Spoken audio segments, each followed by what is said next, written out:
This story begins with a child named Owen. One night, Owen is getting ready for bed and tells his mother, Juliet, that he hears a strange sound over and over. Juliet listens but cannot hear anything, so she ignores what Owen says and tells him not to worry.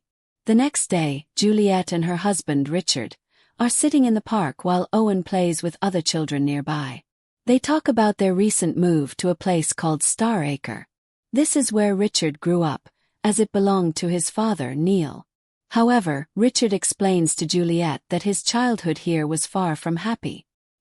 His father was toxic, and his childhood was full of trauma he didn't like to discuss. While they are talking, a commotion breaks out in the park. They see a crowd gathered, and to their shock, they find out that Owen has injured a horse by sticking a stick in its eye. The horse is now blind and in pain. Richard and Juliet quickly take Owen home. At home, they discuss what happened and wonder why Owen behaved this way. Was it an accident? However, Owen shows no fear or regret. He insists he did it on purpose, which alarms his parents even more. Troubled by this, they take Owen to see a doctor. The doctor listens to their story and suggests that Owen's aggressive behavior might be linked to their recent move. Juliet then tells the doctor that Owen keeps mentioning hearing a voice, the voice of someone named Jack Gray. According to Owen, this voice is telling him to do these things. When Richard hears the name Jack Gray, he suddenly becomes quiet, and Juliet notices his expression has completely changed.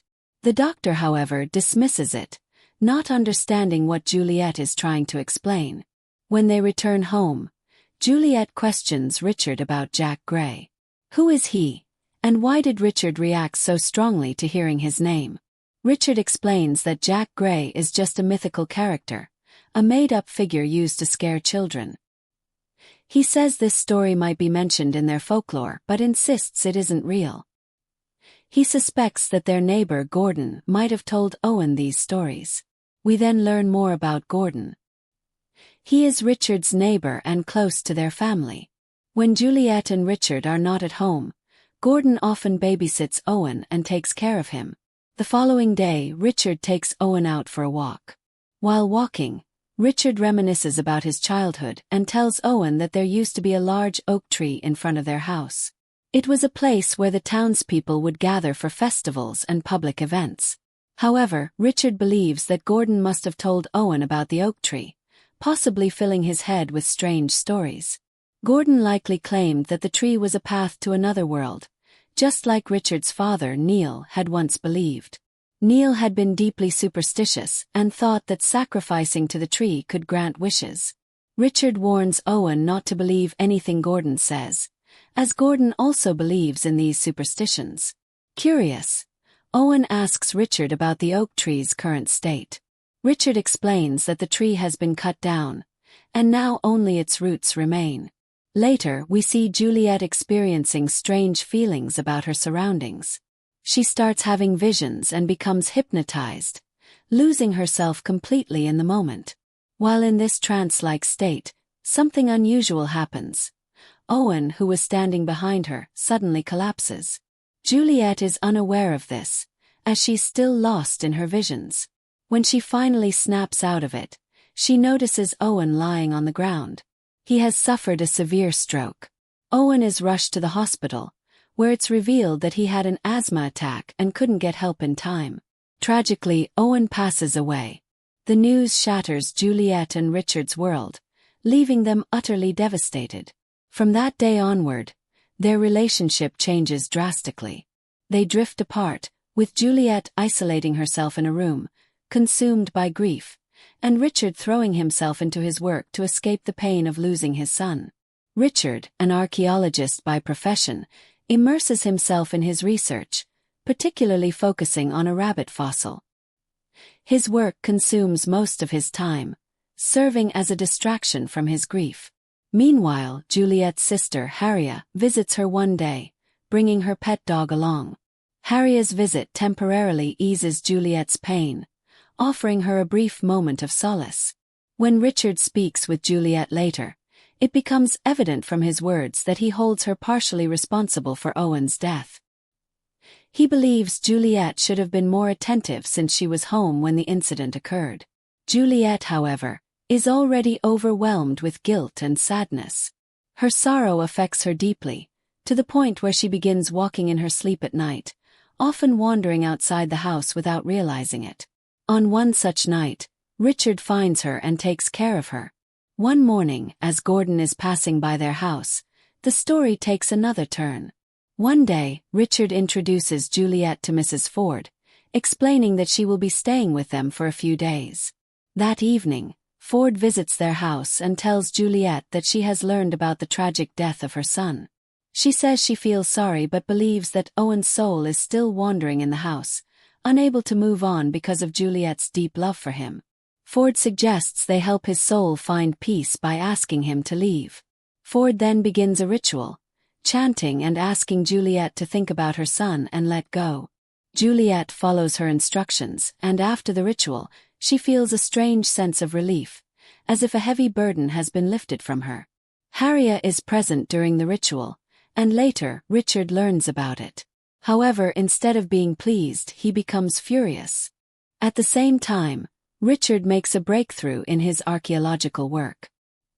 He has recovered all the parts of the rabbit skeleton he was studying. As he examines the skeleton, something astonishing happens. The rabbit's skeleton begins to regenerate flesh on its own. Flashes of light emerge from the skeleton, as if it is coming back to life. Stunned, Richard shares his discovery with his colleague Stephen, but Stephen dismisses it as impossible. He suggests that the rabbit's skeleton might not have fully decomposed, which explains the appearance of flesh. However, Richard doesn't accept this explanation, as he had personally excavated the skeleton from the ground. The strange process of the rabbit coming back to life doesn't stop. Over the following days, more movement and flashes appear on the skeleton. One day, Richard witnesses something extraordinary. The rabbit's heart begins to beat. Days pass, and eventually, the skeletal remains transform into a fully alive rabbit that moves and behaves like any living creature. Richard is both terrified and confused, unable to comprehend how this could have happened. In his fear, he tries to hide the rabbit. However, Juliet discovers it. Instead of being shocked, she looks at the rabbit with deep affection, almost as if she recognizes her son Owen in it. Her reaction is filled with love and tenderness, as though the rabbit is her child. Juliet begins treating the rabbit as if it were her son, raising it and caring for it in an unsettling way. This behavior creates an even greater emotional distance between Richard and Juliet. Their already strained relationship suffers further, and in the end, Juliet's obsession with the rabbit consumes her entirely. One night, Richard shares a haunting memory with Juliet. He tells her that during his childhood, his father forced him to stand naked in a field until his body turned blue. Richard believes his father did this because he was obsessed with the idea of sacrificing to the oak tree. As Richard had mentioned before, his father treated him poorly, and it becomes clear that his father wanted to offer Richard as a sacrifice, but the ritual was never completed. The next morning, Harriet finds an old book with a picture of Neil in it. The book contains writings about the oak tree, explaining that its followers believed in performing a ritual to summon a being named Jack Gray into the world. The ritual required the sacrifice of 3 people: a child, a woman, and a man. According to the book, some people had attempted the ritual in the past, but it was stopped when the oak tree was cut down. Richard also reveals that his father had once tried to sacrifice him to complete this ritual. However, the sacrifice failed because Jack Gray only accepts offerings from those who genuinely love the one being sacrificed. Since Neil didn't love Richard, his attempt was rejected. Meanwhile, Juliet's obsession with the rabbit grows to an alarming degree. When the rabbit bites Harriet, Juliet brushes it off as if nothing had happened. On the other hand, Richard becomes consumed with finding the oak tree's roots. He digs them up, and his colleague Steve comes to see them. At this point, Harriet has a disturbing vision where she believes Steve is trying to take the rabbit away. Acting on her vision, she takes a knife and kills Steve.